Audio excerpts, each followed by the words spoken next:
اعوذ باللہ من الشیطان الرجیم بسم اللہ الرحمن الرحیم۔ دوستو، میرا نام ڈاکٹر ابو عبداللہ ہے اور آپ میرا یوٹیوب چینل دیکھ رہے ہیں۔ میں قرآن، حدیث اور اسلامی کلاس میں کوالیفائڈ ہوں۔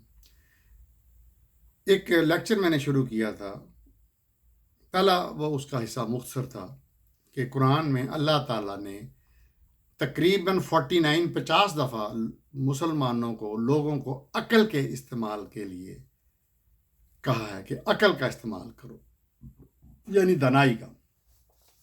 یہ دوسرا لیکچر ہے، نمبر 3 سورت ہے آل عمران، 65 نمبر آیت میں فرمایا، اے اہل کتاب، کیوں حجت کرتے ہو تم ابراہیم علیہ السلام کے بارے میں، اور نہیں نازل ہوئی تھی تورات اور انجیل مگر ابراہیم کے بعد، تو تم عقل نہیں رکھتے۔ یہ عیسائیوں اور یہودیوں نے حضرت ابراہیم کا بڑا استعمال کیا ہے، ناجائز، ابھی بھی کر رہے ہیں۔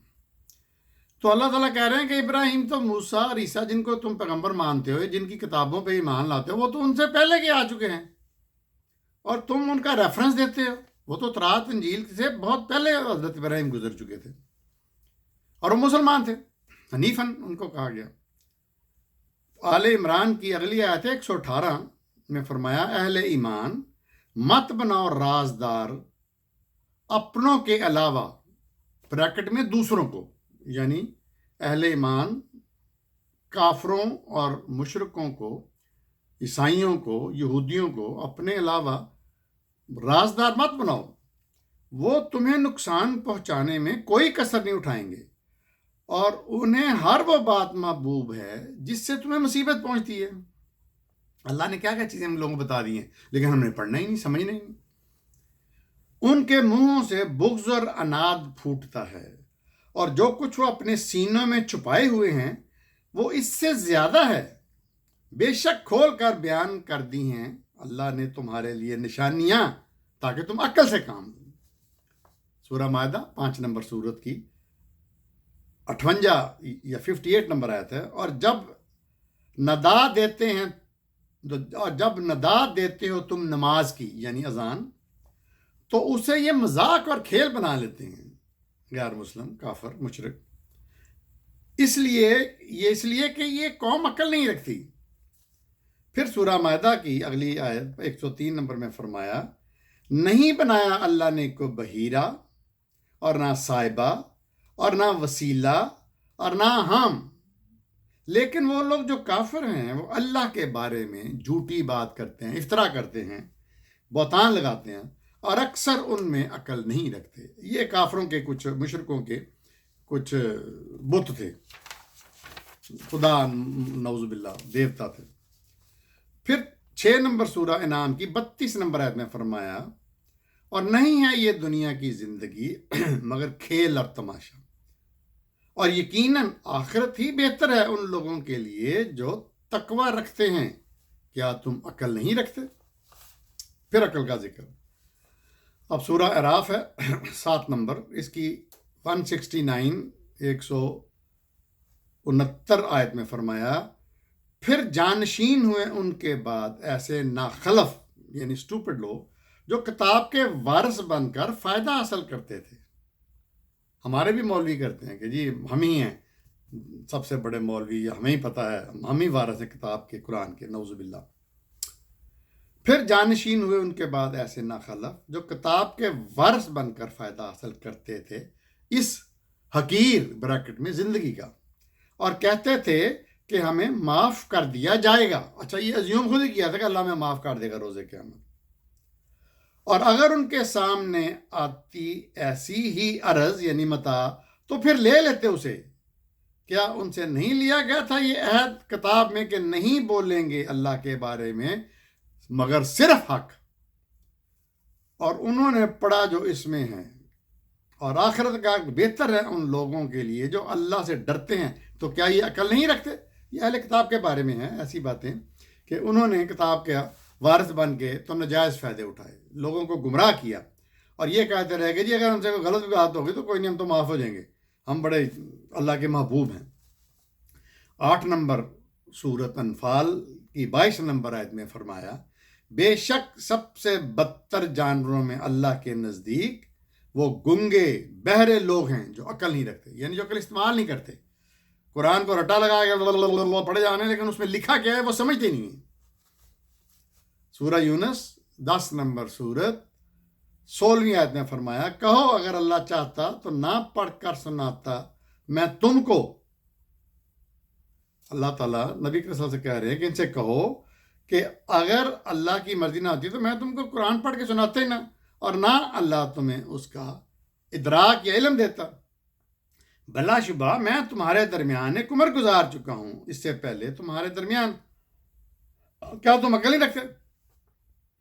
اب کافروں مشرکوں نے اور کچھ اہل کتاب نے نبی اکرم صلی اللہ علیہ وسلم پہ الزام لگایا کہ یہ تو ہماری انجیل ہماری تورات میں سے نکال کے پڑھتا ہے محمد، اور انہوں نے بھی کہا کہ یہ تو سے کرتا. تو نبی اکرم صلی اللہ علیہ وسلم کو اللہ کہہ رہے ہیں کہ تم کہو کہ میں پہلے بھی تو 40 سال یہاں پھرتا رہا، تمہارے ساتھ رہا، اس وقت میں نے کوئی بات کی قرآن کی. تو یہ ثابت کر ہوتا ہے آپ کا امی ہونا کہ آپ حقیقی نبی ہیں اور قرآن سچا ہے. سورہ یونس کی 42 نمبر آیت میں فرمایا، اور ان میں سے بعض ایسے ہیں جو تمہاری طرف کان لگاتے ہیں تو تم بھلا بہروں کو سناؤ گے اگرچہ وہ عقل نہ رکھتے ہوں. یہ اللہ کا مقصد ہے، کان تو ہیں لیکن کوئی بات سن بھی لیں گے تو ان کو سمجھ نہیں آئے گی کیونکہ یہ عقل نہیں رکھتے، وہ بات مانیں گی نہیں. اگلی آیت ہے 100 نمبر، اور نہیں ہے اختیار کسی نفس کو کہ ایمان لائے اللہ کے اذن کے بغیر. اچھا یہ ذہن میں رکھیں کہ ہدایت صرف اللہ دیتا ہے، اللہ کے علاوہ کوئی نہیں دے سکتا. نبی اکرم صلی اللہ علیہ وسلم کو بار بار کہا گیا کہ تمہارا کام صرف پیغام پہنچانا ہے، خوشخبری دینا ہے، ڈرانا ہے، بشیر و نذیر، باقی ہدایت تم نے نہیں دینی، ہدایت میں نے دینی ہے. میں چاہے عمر کو دے دوں رضی اللہ عنہ کو، چاہے ابو جہل جیسے بدبخت کو دے دوں، یہ میرا کام ہے. تم نے مانگا کہ مجھے ان دونوں میں سے کوئی دے دو، تو میں نے یہ ہدایت دی عمر کو، ابو جہل کو نہیں دی. تو یہ ہدایت صرف اللہ دیتے ہیں. اور ان میں اور نہیں اختیار کسی انسان کو کہ ایمان لائے اللہ کے اذن کے بغیر، اور ڈالتا ہے وہ نجاست کفر کی ان لوگوں پر جو عقل نہیں رکھتے. اگلی سورہ ہود ہے 11 نمبر، اس کی 51 نمبر آیت میں فرمایا، اے میری قوم نہیں مانگتا میں تم سے اس پر کوئی صلہ یعنی کمپنسیشن انعام، میرا اجر مگر اس ہستی کے ذمے ہے جس نے مجھے بنایا. کیا تم عقل سے کام نہیں لیتے؟ کتنی پیاری بات ہے. سورہ یوسف 12 نمبر کی 2 نمبر آیت میں، یقیناً ہم نے ہی نازل کیا ہے اس قرآن کو عربی میں کہ تاکہ تم عقل سے کام لو. سورہ یوسف کی 109 نمبر آیت میں فرمایا، اور نہیں ارسال کی ہم نے تم سے پہلے مگر مرد رسول کیے تھے، بریکٹ میں رسول مطلب جتنے بھی پیغمبر آئے سب مرد تھے، انسان تھے. اور نہیں ارسال کیے ہم نے تم سے پہلے مگر مرد ایز اے رسول، وہی بھیجی ہم نے ان کی طرف بستیوں والوں میں سے، تو کیا نہیں چلے پھرے زمین میں یہ تاکہ دیکھیں کہ کیا ہوا انجام ان لوگوں کا جو ان سے پہلے تھے. اور بے شک آخرت کا گھر ہی بہتر ہے ان لوگوں کے لیے جو متقی ہیں. کیا تم عقل سے کام نہیں لیتے؟ ہم آخرت کے بارے میں لوگوں دوستوں بالکل لاپرواہ ہو چکے ہیں، ہمیں کچھ نہیں پتا کہ کوئی آخرت بھی آنی ہے. ہم دنیا میں اتنے مگن ہو چکے ہیں کہ بس پوچھنا پوچھیں. سورہ رعد ہے 13 نمبر، اس کی 6 نمبر آیت میں فرمایا، اور زمین میں قطعے ہیں یعنی حصے ہیں، رقبے ہیں ایک دوسرے سے ملے ہوئے، اور باغ ہیں انگور کے، اور کھیتیاں ہیں، اور کھجور کے درخت ہیں جڑے ہوئے تنوں والے، اور اکیلے اکیلے جو سراب ہوتے ہیں ایک ہی پانی سے، لیکن ہم بعض کو بعض پر فضیلت دیتے ہیں ذائقے کے اعتبار سے. بے شک اس میں نشانی ہے عقل والوں کے لیے. کس قدر خوبصورت دوستوں بات ہے کہ ایک ہی پانی ہے، ایک ہی زمین ہے، لیکن کہیں میٹھی چیزیں اگ رہی ہیں، کہیں کڑوے کریلے اگ رہے ہیں، کہیں کچھ اگ رہا ہے، پانی ایک ہے. اب آم کے باغ کو میٹھا پانی تو نہیں دیا جا رہا، کوئی شوگر تو نہیں انجیکٹ کی جا رہی، لیکن ہم سمجھتے نہیں ہیں، ہم عقل ہی نہیں رکھتے، ہمیں اللہ کا ادراک ہی نہیں ہے. 16 نمبر النحل کی آیت ہے 67، اور کھجوروں اور انگوروں کے پھلوں میں کچھ ایسے ہیں جن سے تم نشہ بناتے ہو، لیکن وہ بہترین رزق بھی ہے، اس میں نشانی ہے عقل والوں کے لیے. یعنی میں نے تو دے دی، تم نشہ کرو جو مرضی. 21 انبیاء، بے شک ہم نے نازل کیا تمہاری طرف ایسی کتاب جس میں تمہارا ذکر ہے، تو کیا تم عقل سے کام نہیں لیتے؟ دیکھتے رہیے میرا چینل ڈاکٹر ابو.